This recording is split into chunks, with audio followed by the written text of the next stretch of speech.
एक गांव में राजू नाम का एक लड़का रहता था।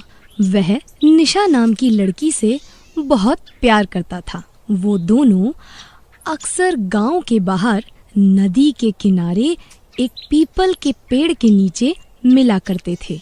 उस पेड़ पर एक चुड़ैल का साया था। वो चुड़ैल अक्सर वहां से गुजरने वालों को परेशान किया करती थी। एक दिन राजू और निशा उसी पेड़ के नीचे बात कर रहे होते हैं। तभी निशा, आज तो तुम बहुत ही कमाल लग रही हो। कमाल वमाल छोड़ो, मेरी माँ बार बार शादी के लिए बोल रही है। तुम शादी की बात करने के लिए घर कब आ रहे हो? शादी? लेकिन तुमने तो कहा था कि शादी अगले साल करनी है, अब इतनी जल्दी क्यों? घर वालों के पास मेरे लिए और कई अच्छे रिश्ते आ रहे हैं। तुम आओगे या नहीं? अरे तुम नाराज क्यों होती हो? तुम्हें वैसे भी मेरे अलावा कौन झेल सकता है। मैं आज ही अपनी माँ से बात करता हूँ। क्या कहा तुमने? अरे नहीं कुछ नहीं, चलो अब घर चलते हैं। ये सब बातें पीपल पर बैठी चुड़ैल सुन रही होती है। ये लड़का दिखने में बहुत ही अच्छा है। इससे तो सिर्फ मैं ही शादी करूंगी।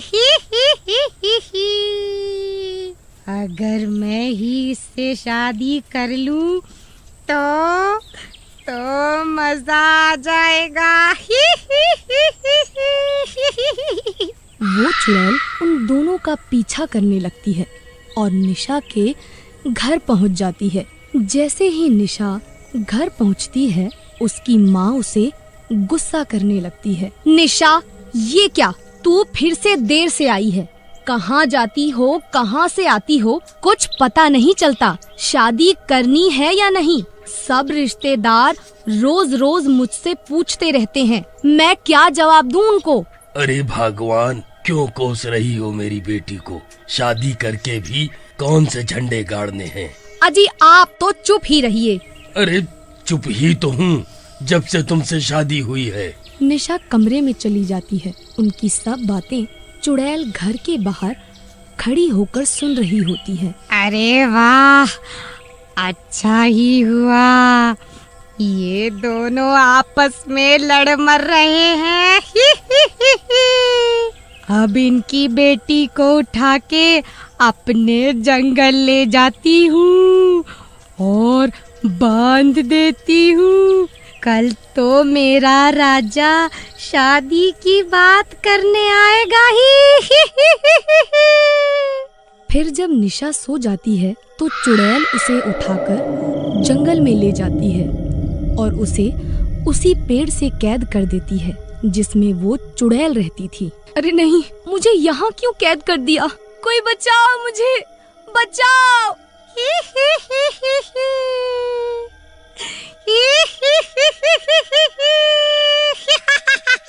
अब मैं तेरे राजू से शादी करूंगी क्योंकि मुझे पसंद आ गया है और वो मुझे कभी पहचान भी नहीं पाएगा।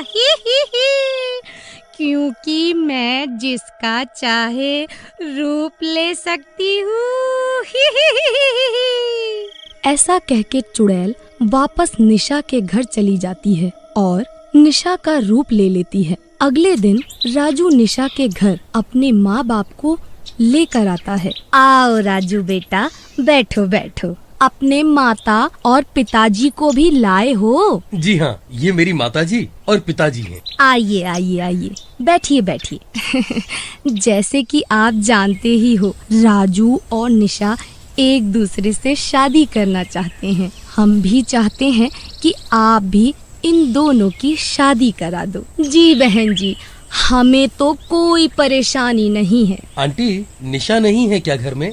हाँ बेटा, घर में ही है। सुबह से सो रही है। तुम जाकर देखो तो क्या हुआ। राजू ऊपर निशा के कमरे में जाता है। वहाँ चुड़ैल निशा के रूप में बैठी होती है। उसके बिखरे बाल और लाल आँखें देख के राजू घबरा जाता है।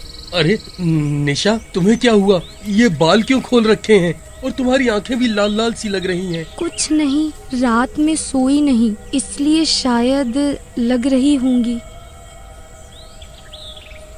कुछ दिनों बाद उनकी शादी हो जाती है।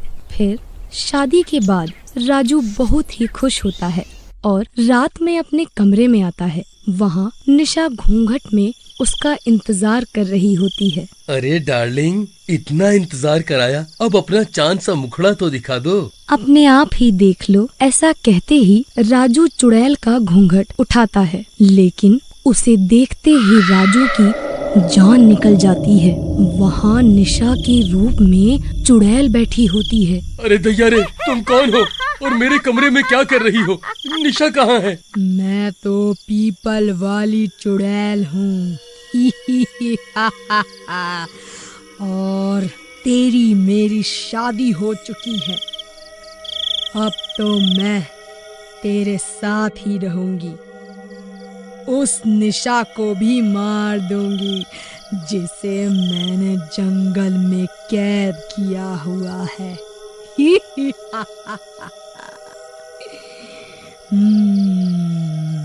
अरे मर गया रे, भागो रे, ये तो चुड़ैल निकली, ये तो भूतिया चांदी निकली। भाग राजू भाग। राजू डर के मारे वहां से भागता है और सारी बात अपने माँ बाप को बताता है। तभी शोर शराबा सुनकर बाकी गांव वाले भी वहां जमा हो जाते हैं। राजू उन्हें भी सारी बात बताता है। तभी वहां चुड़ैल आ जाती है। अच्छा, तो राजू के बच्चे, तूने यहाँ पे गांव जमा कर लिया है। ये बचाएंगे तुझे। इन सब की मौत इन्हें यहाँ खींच कर लाई है। ये मरेंगे सब के सब, या तो तू मेरे साथ चल। मेरे होते हुए तू इनको नहीं मार पाएगी। मैं तेरे साथ चलने को तैयार हूँ।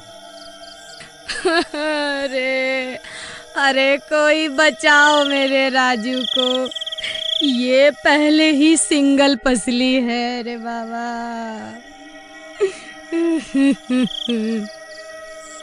कोई बचाओ मेरे बच्चे को।